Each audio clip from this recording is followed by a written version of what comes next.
Segment 4, to conclude draining the hot water heater. Last step, closing the valve with your straight screwdriver at the bottom of the hot water heater, as seen here performed by Kurt Ratzlaff.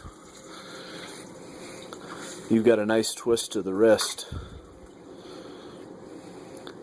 At the same time, the valve feeding the hot water heater is still on.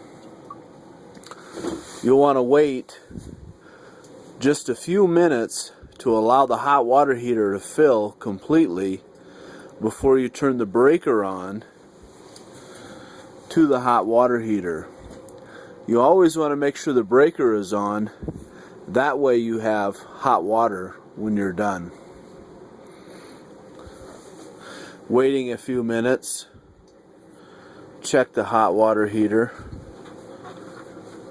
Seems to be full. Kurt, proceed to turn the breaker on.